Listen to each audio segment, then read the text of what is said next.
This is System Crash, a weekly tech news show willing to tell the hard truths about how tech and the titans who own and operate it is really transforming the world. I'm Paris Marks.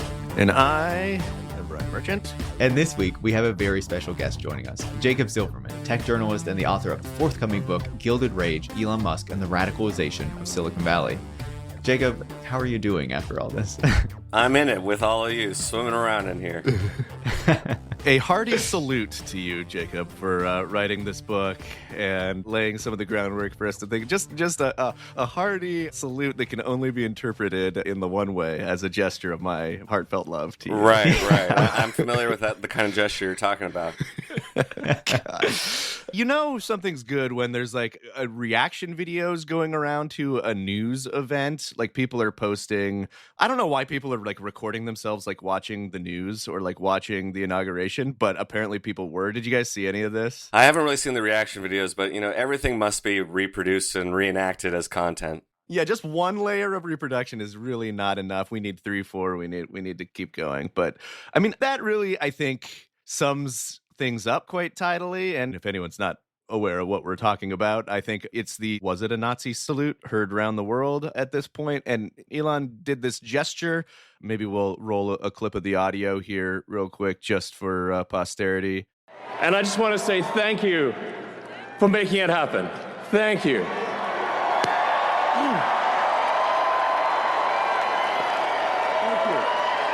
My heart goes out to you. Yeah, that. And look, you know, it's pretty clear to me what I think it's pretty clear to everybody what he's doing, at least. Getting into the weeds of whether or not this was a Nazi salute or whether it like fit the gesture or was perfectly executed or is beyond the point. What do you think about this, Jacob? Well, I think this is the pattern now whenever someone in power, but especially, of course, Trump and now Musk, does something outrageous, is to have this process of sort of perception management afterwards. Some might call it gaslighting or just sort of kind of propagandizing and undermining and saying, no, you didn't really see what you saw. You just have must arrangement syndrome, or you're flipping out over a hand gesture. Some of the explanations are more Baroque than others, are totally silly about this is an awkward autistic guy who is on stage every day in his damn life. Yeah. But it doesn't really matter how much they range, or that some of them are silly and that some of them are more sincere attempts to kind of muddy the waters here. Like, the point is to never concede and to make it seem like the people who are upset by things are just worked up, and are just upset by, as Mark Andreessen calls it, the current thing, and lack perspective. And that is, of course, that describes a general issue of kind of our times and of how we ingest current events and metabolize media and everything. But of course, in this situation, we know he did a Nazi salute. We know what he saw. There's no kind of universally understood from my heart gesture where you do it twice and then you say from my heart 10 seconds later and also paraphrase the 14 words. Right. One way and in two directions deliberately. It's just like the performance of this, too, is so deliberate. And you can see people responding in the crowd, giving the salute back. It stood out to me that, I don't know if you saw this online, but NBC, obviously carried it live. But then when they uploaded the video on YouTube later of the event and the speech and whatever, at the moment that Elon goes to give the Nazi salute, they cut to the crowd so you can't see it. I heard that. And they posted that to YouTube. Yep. And then they run it. Somebody grabbed both of the videos and ran them side by side. It's amazing just like that people do his work for him so readily. I think also, not that we have to do all the discussion here on the salute about what it was, but so the ultimate base litmus test for me is, what do the actual Nazis think? And they loved it. Yeah. It's just like how we had similar conversations like this 4 years ago about the far right thinks that Donald Trump is one of them, whether it's white supremacists or Nazis. He may not be dyed in the wool or be quoting from their sacred texts, though he used to have Hitler's speeches by his bed. But, they see him as one of their own, and they see his ideas and rhetoric as reflecting theirs. And the same thing with Elon Musk. So I think the fact that they responded so excitedly to this and saw it, also for the trollish aspect that it is, too, I think that says something. I feel like you can see it both as like a message to the Nazis and to like the MAGA that like he is with them and, his own people who have embraced this kind of stuff. And also this like effort to troll and own the libs because you know that, you know, they're going to get riled up by it. So like it serves both purposes for him. Yeah, that's what I mean, you could see him making like a little trollish bet with his buddy or whatever, like, I'm going to go on stage and do this, and then just privately thinking it's funny or whatever. Or maybe he did just emulate the gesture because it's an embodiment of what on some level he does believe. I think, Jacob, I think you're right. Ultimately, it does not matter. It's how people respond. Andrew Torba, who owns Gab and runs Gab, was on Gab celebrating, posting pictures of himself doing it, saying like, yeah, basically like, this is our guy. Like, we have won. We're seeing this reflected on the biggest stage. They're treating it as celebratory, as a victory. And I think it's such a perfect barometer for this moment, because here we have like the richest guy in the world basically saying, I am going to get on stage and I'm going to do whatever the hell I want to do. And even if like people are furious, or even if it's anti-Semitic, or even if it's whatever, I think he's testing these boundaries, I think in real time, almost as a display of like very juvenile power.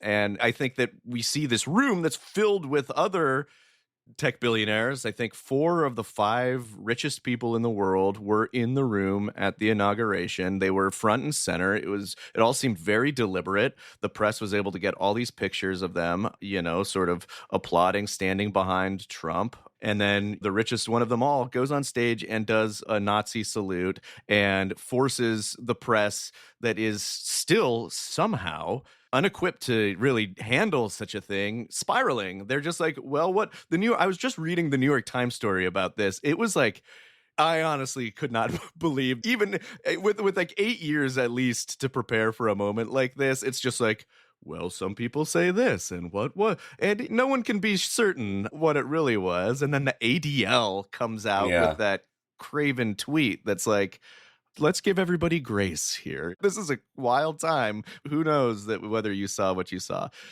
Anyways, I am glad you're here today, Jacob, because you've spent, you know, I think more time than just about anyone other than maybe you, Paris, in the mind of Elon Musk, coming at it from this particular angle. From Elon was, you know, once kind of a typical, or quote typical, Silicon Valley sort of billionaire who has, through various companies and speculation manias and ascendancies, become the richest of them all, and radicalized in a way that's more at least pointed and more unignorable and more front and center than any. And, you know, as we know, he's sort of joined up with the Trump regime, and he's going to get an office in the White House. As you're seeing all this sort of take shape and Elon basically sharing the stage with Trump, like, where are we right now? Like, what is even happening?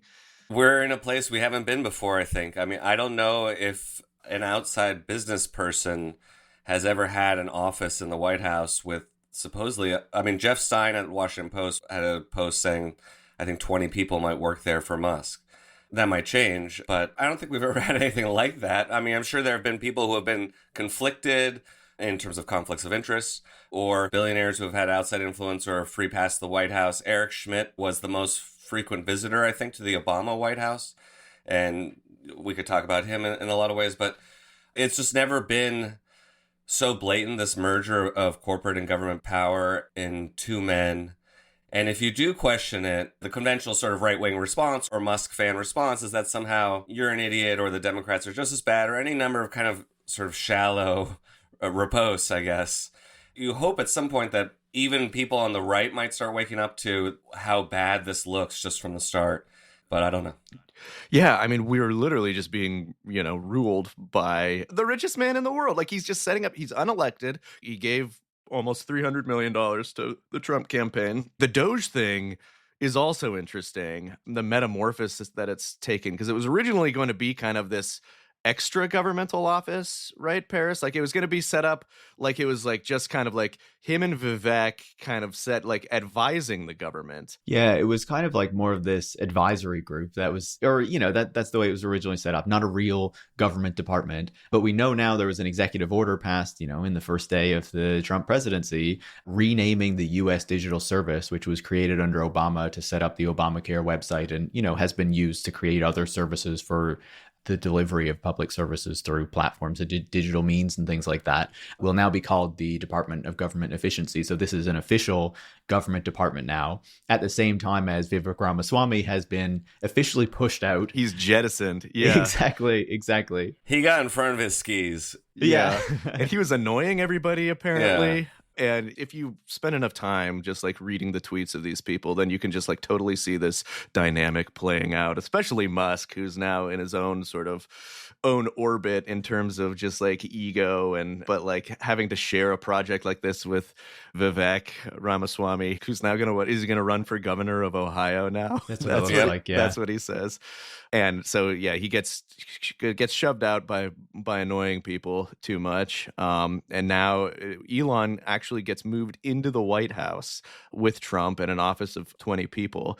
I mean, that is also I feel like there's a lot of almost like metaphorical symbolism there in this office that was like set up by Obama to sort of like administer like digital programs. And it just kind of like reflects all the ways, again, like you were kind of alluding to earlier with Eric Schmidt, that like Obama was so, optimistic is maybe the nicest way to put it about Silicon Valley, and responded by giving them this very favorable sort of treatment under his administration. And then this transformation from like, oh, we have an office of digital stuff. How cool. Like we're very progressive and forward looking. We're going to be nice and friendly with the Silicon Valley guys.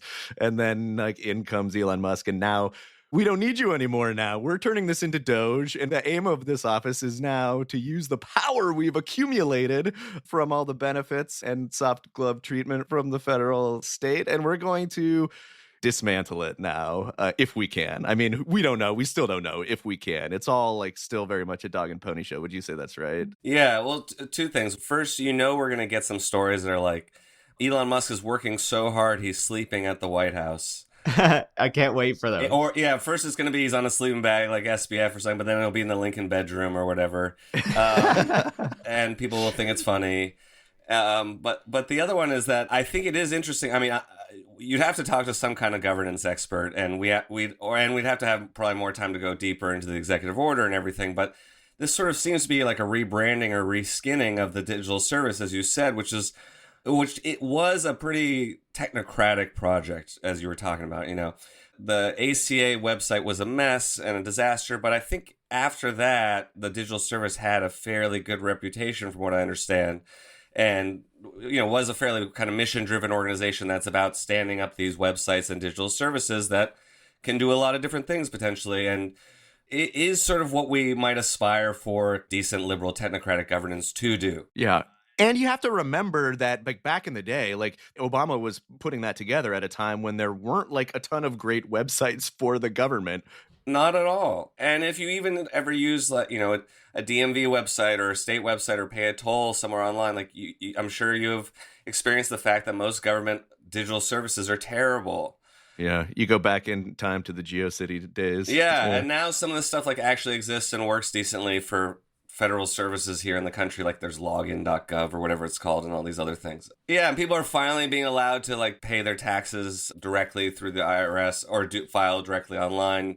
These things that are so late in the game coming, but we could talk about the hollowing out of state capacity and stuff, but this is something that actually Doge is responding to.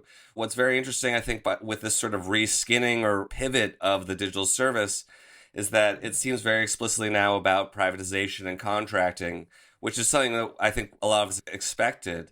And this is also something that personal favorite Gumby for Christ on X was talking about. But like, it seems very explicit that you take this digital organization that is about standing up infrastructure and maintaining government services, and you explicitly sort of pivot it towards cutting budgets and revamping digital services across government under the management of the richest tech lord of them all. Like, that seems just an easy way to say, like, okay, Salesforce is going to get a ton of contracts, or whoever might be first in line there. The Salesforceization of government sounds like an even more terrible outcome. It's just a SaaS play, no big deal. Yeah, it's a fascist SaaS software play. as a fascist software as a service. Yeah, another one of the clips that was going around was Elon sort of in the crowd, just kind of like zoning out and kind of. Did you? I don't know. If you saw this one. I wondered, if that was a little slowed down or something, but I had no doubt also that it seemed to represent something real from him. Yeah, I mean, people were saying like, oh, like he's in a K-hole or whatever on the inauguration grounds. But that is like, like, I mean, there's a lot of questions, I think a lot of valid questions about Elon's mental state. And, he's obviously up late all the time and he's pretty addled in a lot of ways. Well, he's setting all those records playing video games. Oh, right. Well, yeah. In addition to like taking over the government, one of his other recent ongoing projects in the last couple of weeks is convincing the world that he is an elite gamer, and including at like, look, poorly convincing the world, not succeeding. Yeah. And recruiting the mothers of his children to post about how he actually is. Yes. I've never played Paths of Exile 2. Apparently that one is difficult. I have played Diablo 4. It's just you look up the best combos to do and then you just smash the buttons, basically. You click on stuff. Yeah. It seems pretty clear he's paying people to like level up his characters and get him all the good like gear and stuff. It's just the most loser behavior I've ever heard. Yeah. I mean, and I like games, but come on. Yeah, so the background here for anyone who doesn't know is that Elon, as like in the middle of all of this, as he's been like bankrolling Trump's campaign, supposedly running 5 companies and flying around the world, repopulating Earth with his pro-natalist philosophical platform. I will say the employees at those other companies must be like loving it right now because he's so distracted with other shit. They can actually do their work. But he is claiming that he's also like a world-class video game player. He has he posts these like clips to his feed of him like playing video games, and he did it with Diablo for a long time and nobody really cared that much because, as Jacob just said, Diablo is actually not that hard to play. But then he started doing this new game, Path of Exile, that is hard to play, and he showed up in like and actually sort of posted one that he was sitting down and playing it, and it was his voice and everything, and a pro gamer was like, he sucks. Like, he sucks.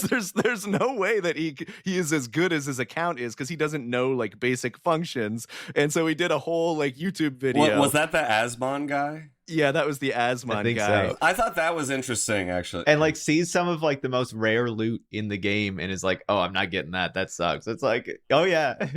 That's chump stuff. It was all of these things because his character is leveled up to like, an elite tier. So what everybody's kind of put together is that he's just paying somebody to grind for him under his account, which is just like leveling up, playing all the time, getting the items you need to go on certain quests. So it's become clear to the gaming community that he's just a fraud. And this, I feel like, is like striking more shame and fear into his heart than anything else of the last like year or so. Like this has animated him. Yeah, actually, maybe it's worth going deeper because like this is his base. I think like gamers. This is who he cares about. Yeah, gamers are his base. These are core Musk audience, and he's getting humiliated in kind of a juvenile high school way.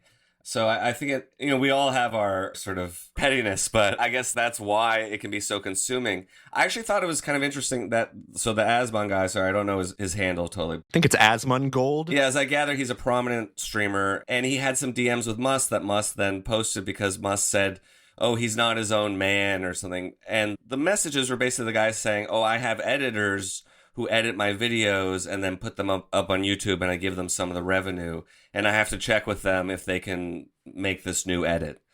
And Musk, probably because of his natural sort of paranoid disposition, but also just because he's an idiot. Like, he read this to mean that, oh, these are like people telling him what to do.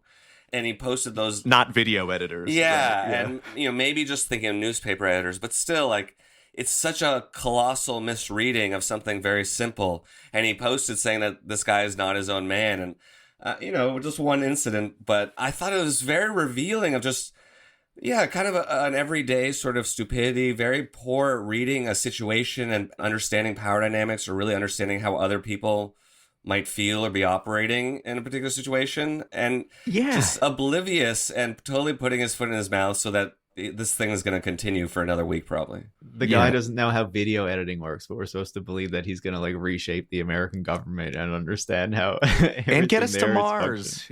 Yeah.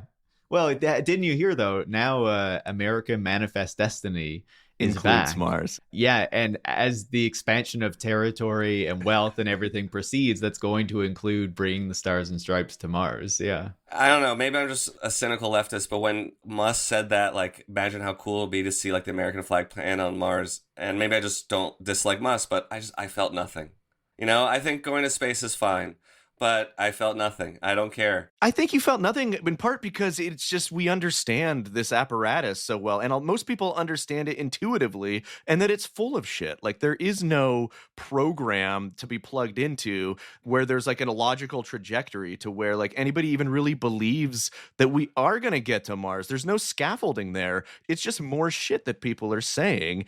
No, that's a smart way of saying, because I was also thinking, like, I don't care who plants the flag if someone eventually gets there. Those aren't the terms I'm thinking in of sort of imperial style conquest or colonization of another planet as this like heroic effort that you can tell is just pulled out of Asimov or whatever 60s sci-fi and stuff that he grew up with. It's a real poverty of vision, I think. Absolutely. And I've always felt like Musk, one of his favorite things to say is like, the future should look like the future. And that Which future apparently comes from his son. or that future is like what he thought of as the future, like in the 90s when he was reading sci-fi books written in the 70s and 80s. So it's like a 50-year-old future or a 40 or 30-year-old future. And it's very constrained and very limited. I do think that explains a little bit. I mean, it's one of a number of factors, but I think that informs the reactionary tilt of these guys, is that they didn't get the future that they wanted. And I've written about this, and you guys have probably written about this too. But they were weaned on these fantasies, and it's like the Peter Thiel, we were promised jetpacks or flying cars, and we got 140 characters. I think there's a band called We Were Promised Jetpacks or something like that. But same idea. Not to dump on them. And you can either take that as sort of wistful nostalgia or something, or like futurist motivation and anger that like the world has been denied to you, and you can extend that into like how people like Mark Andreessen treat the media or just critics, and there's a real resentment that they are challenged in any way, and that any of us would dare criticize the development of AI or anything really that they're doing. And so that sense of trying to get back to something that they should have been given to them or should have achieved already, I think, is a motivating force. I think what you're talking about there also, leads to this bigger picture there, right? Like, beyond Elon Musk and what these tech, oligarchs, if we want to put it that way, are doing anyway, in the sense that you have, Donald Trump in his inauguration speech talking about this kind of like new American imperialism that he wants to, be part of his administration and his legacy, right? Talking about this new golden age of America that's part of the return of manifest destiny, the seizing of new territory, the growing of wealth, and how this tech elite, standing right behind him, Jeff Bezos, Sundar Pichai, Elon Musk, Mark Zuckerberg, all, right there. Every time you see Donald Trump, they are standing up and giving the standing ovations and stuff like that in the background, that you have this linkage between this very aggressive right-wing American administration and this idea of what America should be, and this kind of seizing and allying with that by the tech industry, not just because I think they increasingly believe in those things as well, but also because they see it in their interest to ally with this project to ensure that Silicon Valley and the tech industry can do what they want, but they will also profit from this new vision of America, this increasingly militarized vision of America, and they will ensure that their digital technologies and the products that they make are like suffused through this whole project. Yeah, I mean, and if you've got the reins of all of government, or sort of a mandate to assess and take stock of and potentially trim and cut all of government, then there are a lot of places where you can insert yourself. Yeah, I mean, I think, and that undergirds a lot of what Elon is thinking, and that's what I was kind of winding up to say earlier, is that, like, I think, whether or not he actually believes it, but, he has an AI company, right? He has XAI, and there's a lot of talk right now, even before this moment, about like the immense productivity that AGI, or the incipient AGI, is going to unleash, and the way that it's going to like replace a lot of jobs. You have to wonder or assume at some level that Elon Musk is assuming or thinking, or at least assuming that he can operate on the assumption that AI is going to be able to replace a lot of these bureaucrats, or that's part of the program. We're going to get a government run by Grok, right? Yeah, it would have sounded more fantastical to me not that long ago, I think. But now it's like, why not? Someone online posted something about like Musk is probably going to just want like all non-classified government data dumped into Grok. And I was like, oh yeah, that like would be a request that he would make. Like, I don't know how feasible that is, or how many organizations, and how many thumb drives that takes, or how you set up those data transfers. But that's like something that he would seek out. I mean, I've seen even some guys like Chamath and others talk about it, like some of these VCs, or like we should be putting all laws into Grok or all proposed legislation, and then it can be summarized for people, and they can really judge it for themselves through this machine extruded summary. They see it already as like a vehicle for that. I have a friend, a sci-fi writer named Brendan Byrne, and a few years ago he wrote a story.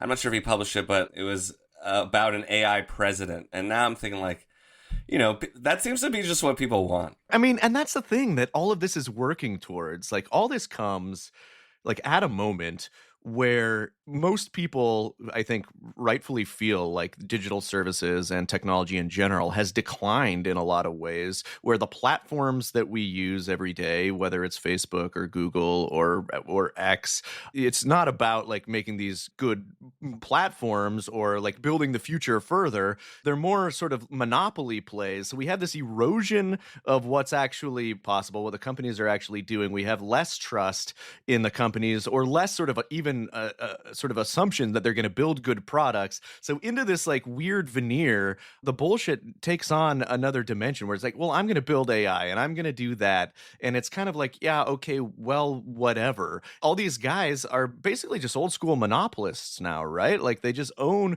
a huge piece of digital infrastructure. We're talking about Bezos, Zuckerberg, Sundar Pichai, Musk, all of whom were front and center, standing there kind of, as very much the new robber barons. With Altman as the up-and-comer. Right, Altman's working the crowds. He didn't get a front row seat, but he's in there. And the TikTok guy was there, yeah. The TikTok guy was there. Yeah, there's a whole list of all the guys were there. And then, and then some of the truly old school guys. I think Arnault, the French luxury titan, who's number 4 or something. Yeah, so 4 of the 5 richest guys, over like $1 trillion worth of wealth in that room. And, at this point, not a lot to show for it anymore. I think that's what's really like, nobody's excited really about what most of these guys are doing. Musk, maybe more than he has his fan base, to be sure, and he's constantly putting effort into, because more than the other companies, like, his net worth relies on continually selling this vision of him as the future man, who's, you could argue like that's what holds all of those valuations together. The other ones at this point are more explicit monopoly plays, and are, I think, doing more active harm to sort of the public sphere than they could claim are being something. Amazon is run amok with bad products, and it's hostile to third-party vendors that make it possible. The user experience on Facebook is garbage. We all know what's happened to Twitter. Google is just larded with AI slop, and it's terrible. And so now, yeah, they're venturing into Washington, to start strong-arming the policy that will secure their position. I think that's what is happening, or what might have happened, or what may still happen with the TikTok ban, right? And so we're on that level where these are monopoly players controlling their stake of the digital infrastructure. Yeah. Well, I mean, one thing I've also been thinking about is they're coming in as these powerful forces, of course, who are seeking their rewards as donors, or as befitting their position.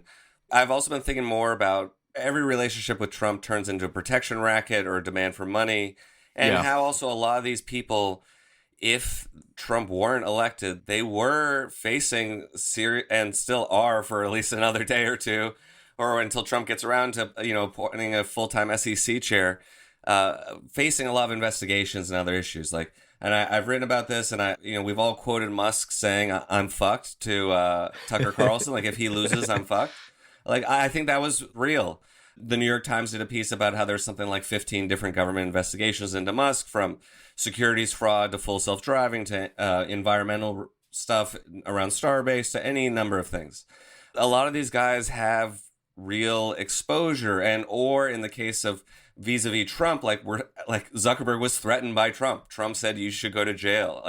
And he's done the same dance with him before. He was demonized when Trump was first elected by liberals who couldn't believe that Facebook, contributed to the rise of Trump, and Russia. But also then Trump turned against them some too. And then they made nice with some private meetings. So I think they're playing it a couple different ways. They're playing to Trump's strengths, you might say, which is that they're flattering him and they understand that he likes to feel like the big dog, but they know that they can also make a lot of money and escape a lot of legal liability or a potential breakup of the company in the case of Google or Alphabet.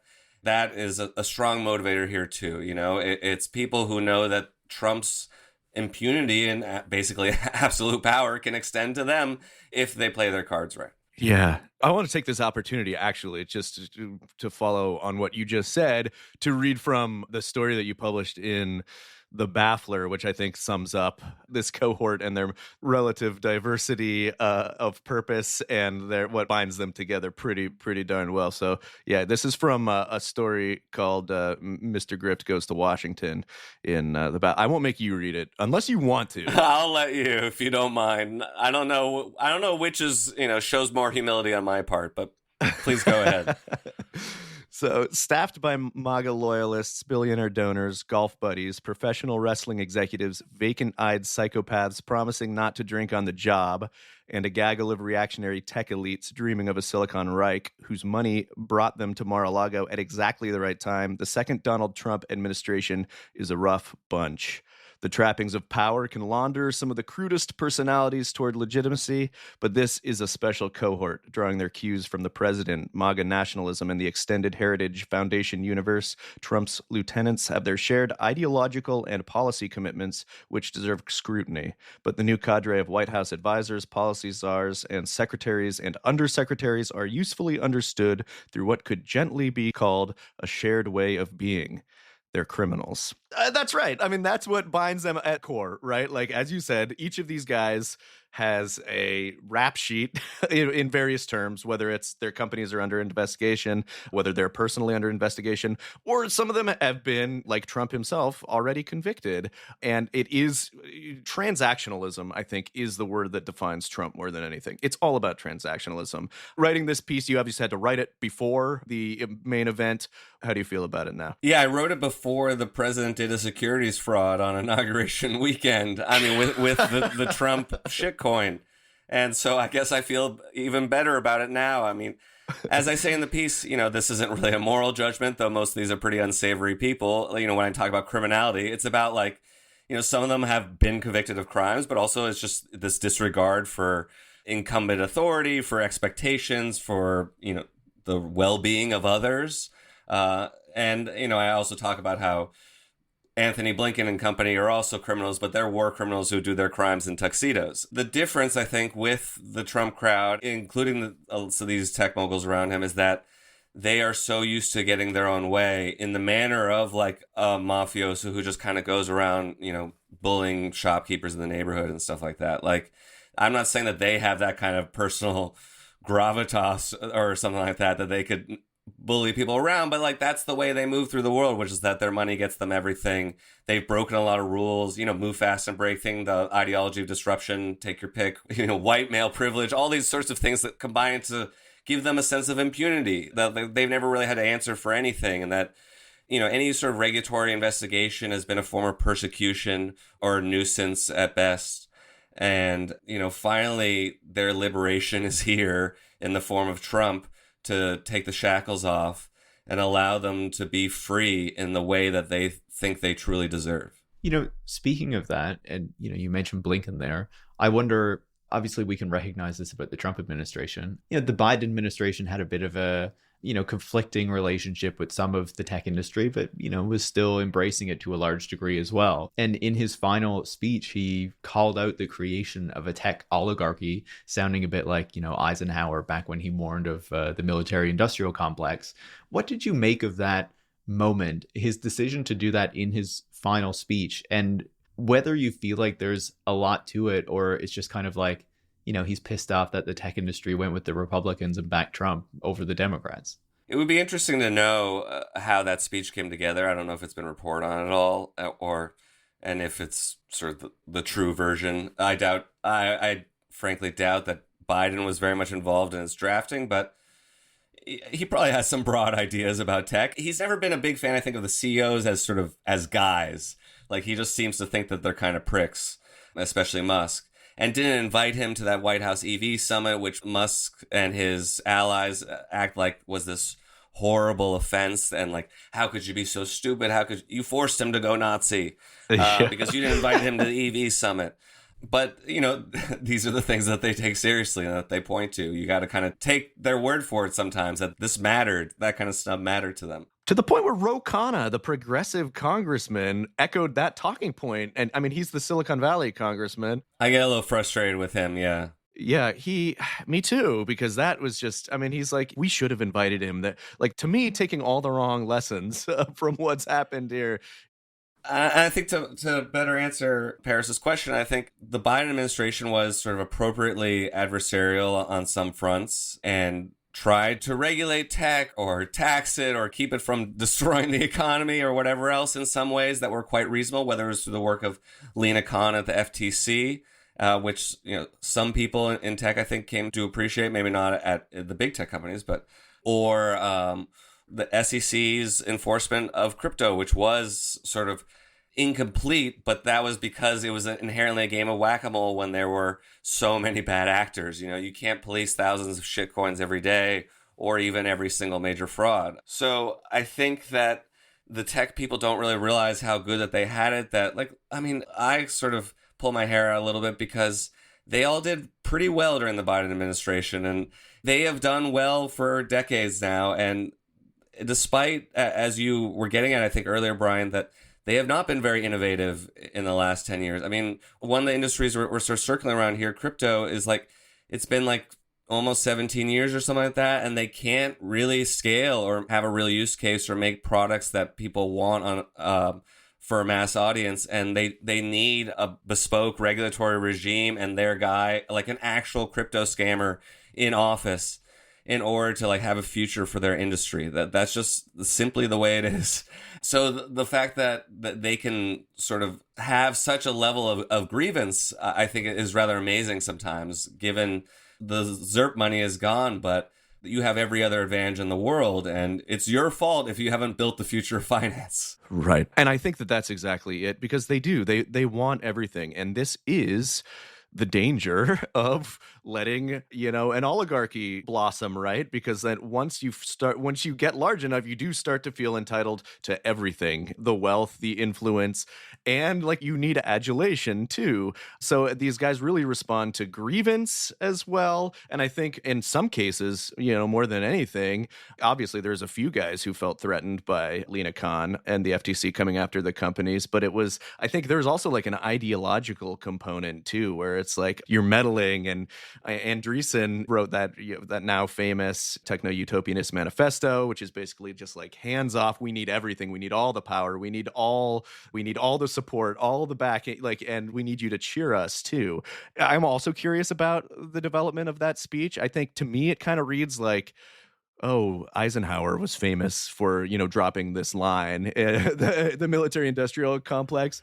Yeah, like, oh, by the way, I kind of oversaw the development of a huge, we'll call it a complex that is a problem. Maybe I can get some mileage out of this. My legacy's not looking so good. Maybe at least I can drop this thing off that people still like quote. In 50 years, people be like, President Biden, he mentioned this in his last address. Yeah, he warned of the tech industrial complex. And even as absurd as it is, even as hollow and even as belated as it is, I'm still glad that it wormed its way in there. I do think it has kind of kicked the door open a little bit in terms of, on my newsletter, I just wrote, a piece about how it's been here for years, this formation.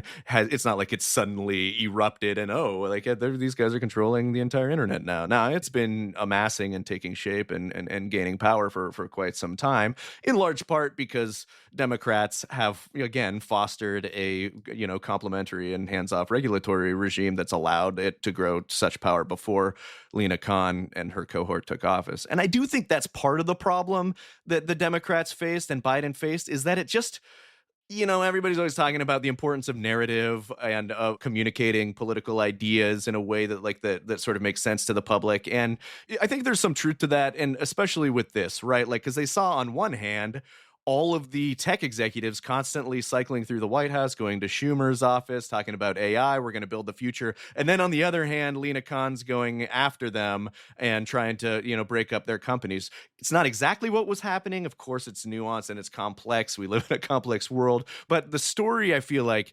failed to gain traction, at least within terms of a context of like the Democratic policy agenda, where it's like, what do they want? Do they want big tech to be broken up? Do they want, more power for the AI companies to build the future? Do they want federal lands to be handed over for more data centers? Or do they want workers who are being exploited by the tech companies to have more power? It wasn't like a unified message. And so I think it made it easier to attack and easier for the Democrats to not get credit. Lena Khan was great. Her office was doing some great and important stuff. Same with the SEC and the DOJ. But I feel like it really didn't translate to most of the public what was actually going on and what the risks and what the harms that they're trying to address are. Yeah, and some of that is a communications problem. I mean, Lena Khan certainly got more press than most FTC chairs, but it could have been bigger. She's the most successful by an appointee probably, and kind of universally respected. And so she certainly, I think, could have been elevated more. And that is kind of a comms thing. But, well, I think you're right about this lack of sort of a unified strategy, or like, what was the Biden administration trying to do? And part of it, I think, is that the Democratic Party can't really stand to have enemies. They can never stand for the Republicans to acknowledge them as their adversaries.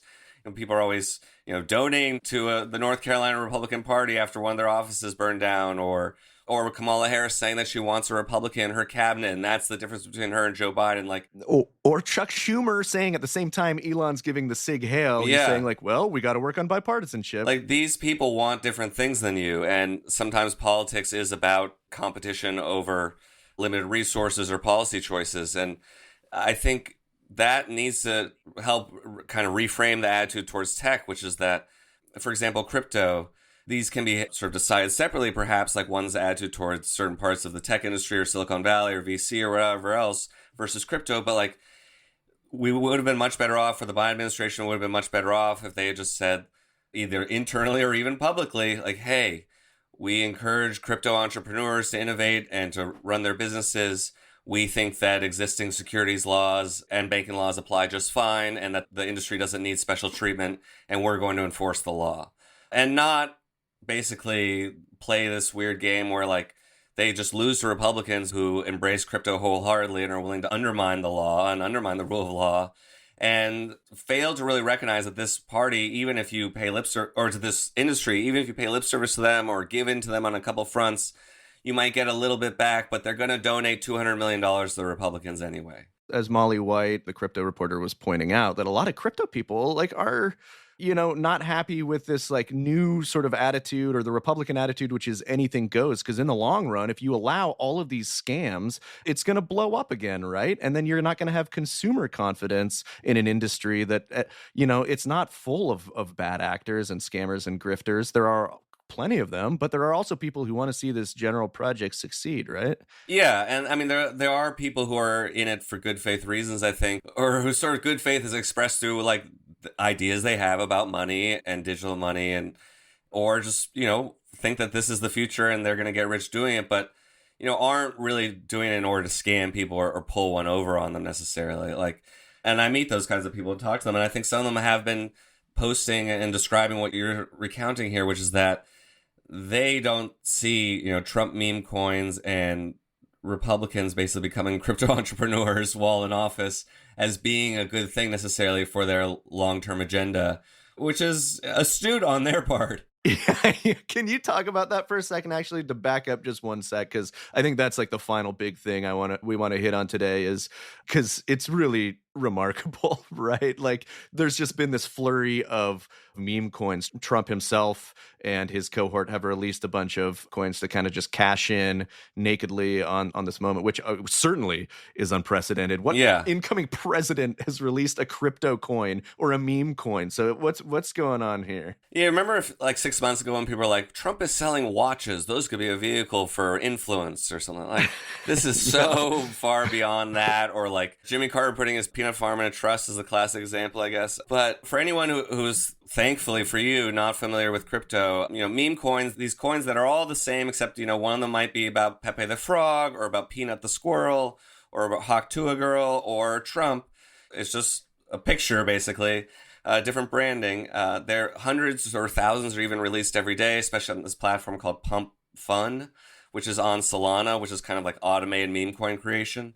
And most of them last seconds. It's like a fruit fly's lifespan and don't go anywhere. Or, sometimes the people who create them are able to gin up interest for a few minutes or hours, and then the value may not get very high, but if it rises from a millionth of a cent to a thousandth of a cent, then that's a huge increase and you buy 10 million of those, you can do something. So what happens is the classic pump and dump, where the insiders then dump the supply that they have on the people who are FOMOing in because they think that they're about to get rich. And that's just what Trump is doing, but at the highest scale possible. He is the grubbiest kind of like crypto scammer, pump and dumper that happens every day with these like jabronis on Twitter and Telegram. And he just happens to be doing it at the highest level. It's so crazy. It's so crazy. I feel like if there wasn't so much going on, if there wasn't the richest man in the world giving Nazi salutes on the public stage, if there wasn't, all of this, we would be talking about the fact that the president of the United States ran a pump and dump scheme. We're recording on Tuesday. As of the morning, Tuesday, I haven't checked lately, but as of a few hours ago, it was at $38. I mean, of course, all values are notional, deserve 1,000 asterisks. You'll never cash out for that much. But the whole point is that, like, this is a scheme where, like, any competent insider will cash out for something. And, people working for Trump can dump these on the public, then convert their sales to USD to Tether, and then convert those to dollars somewhere. And, like, it's like money laundering. Like, you're going to take a big haircut.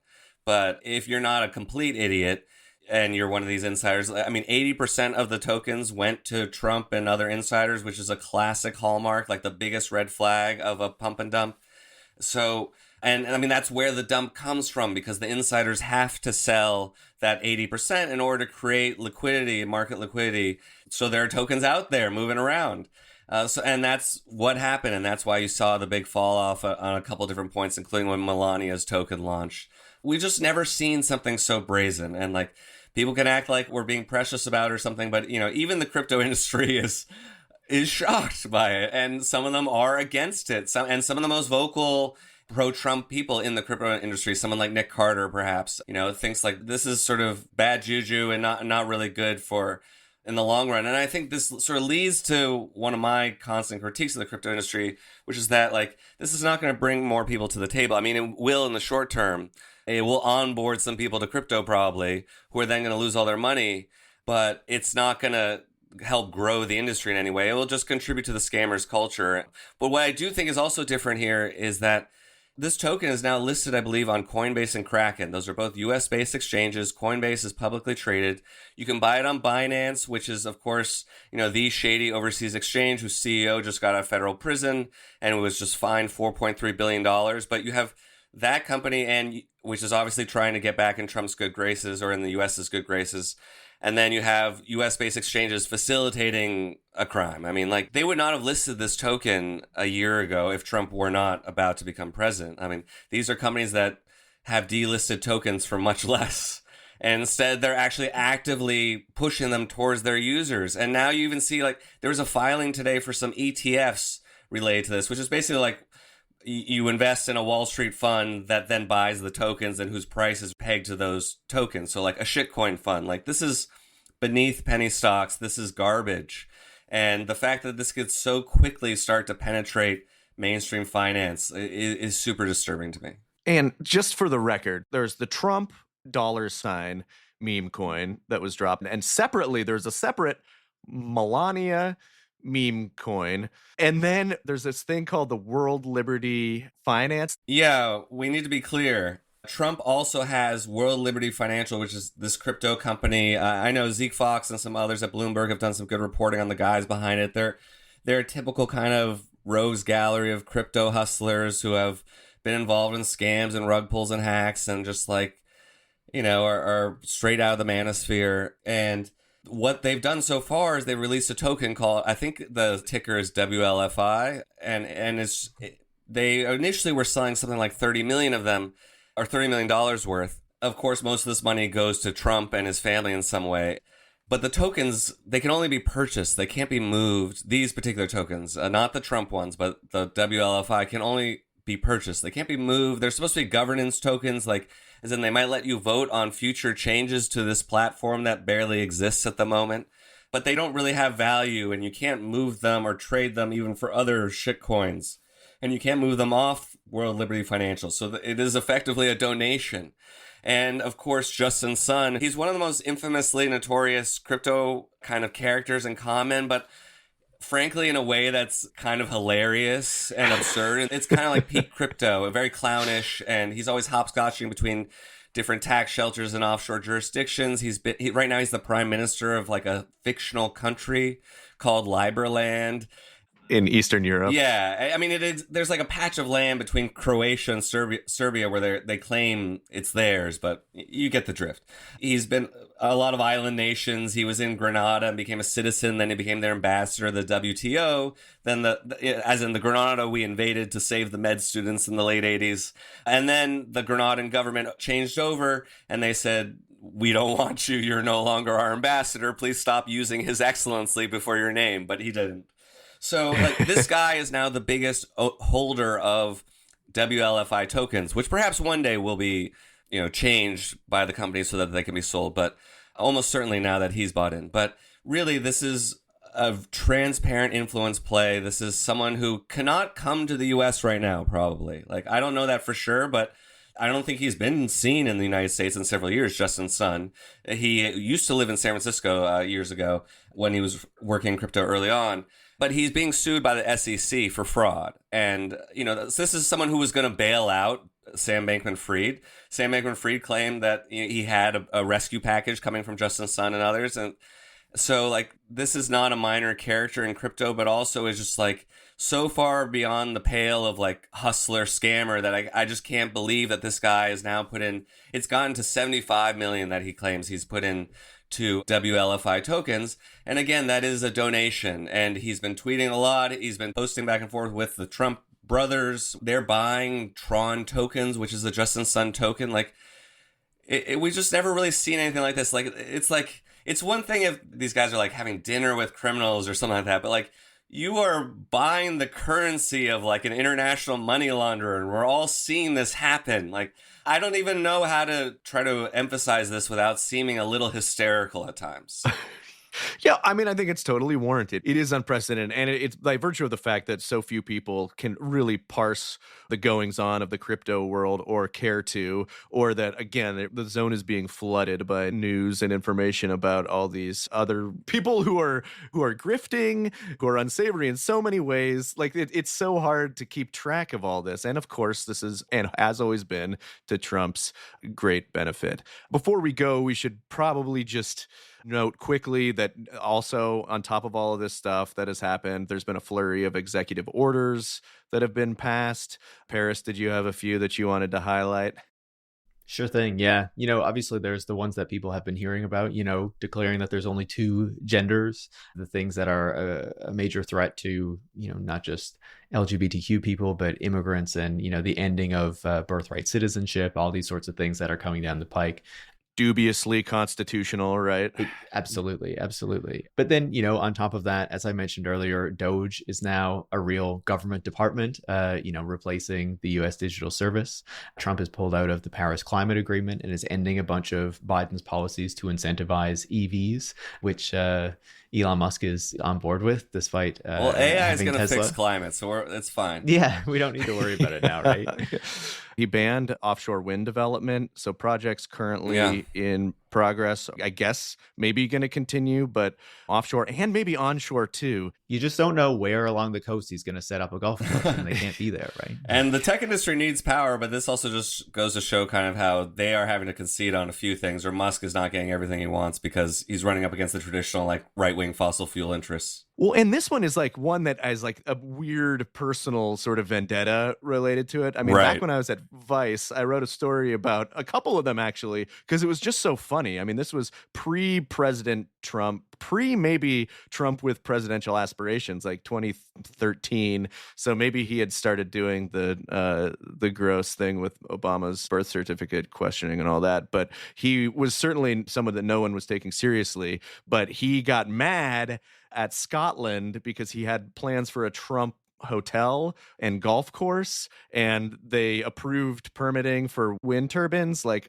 where it would be visible from his hotel. It wouldn't have even like really affected it, but he got so obsessed with the fact that it would have ruined that beautiful view that he spent like days on end tweeting at like Scottish government ministers in a little bit of foreshadowing for what was to come, and he's hated wind turbines ever since. So things like that. The personal is political. It always has been. It always has been. So this is like, it's always with Trump. It's like half of what people are putting in front of him, like half of it's Project 2025 stuff, and half of it is this weird stuff like, I've always hated, you know. So it's this real obnoxious blend of stuff coming down the pike. It's going to be, I think it's going to be a grim 4 years. But, you know, Jacob, we have your book to look forward to in the fall to learn even more about these relationships, and we'll be here to go through all of it. Yeah, and your previous book as well, which for that last section we should mention was Easy Money, which you co-authored in 2023. Yeah, and the new one is Gilded Rage, Elon Musk and the Radicalization of Silicon Valley. It'll be out from Bloomsbury. Right now it's scheduled October 7th. It might be moved up a little earlier, we'll see. But it's available for pre-order. Sorry there's no jacket copy or description, but it's there. Please feel free to buy. It's certainly an extension of the stuff that we're talking about here and of the kind of work I and frankly we've all been doing over the last couple of years. So I'm excited to have it out there. Great. And you got a newsletter too, and read his stuff in the Baffler. We'll drop that stuff in the show notes. Yeah. Thanks for joining us. It's going to be a hell of a lifetime. Yeah, it's a crazy time, but I'm glad to be able to talk about it with you too. Yeah, cheers. Thanks so much, Jacob. System Crash is hosted by Paris Marks and Brian Merchant. Production is by Eric Wickham. Our theme music is Dystopia by our good friends in Yacht. Support the show on patreon.com/systemcrashpod to get a monthly bonus episode.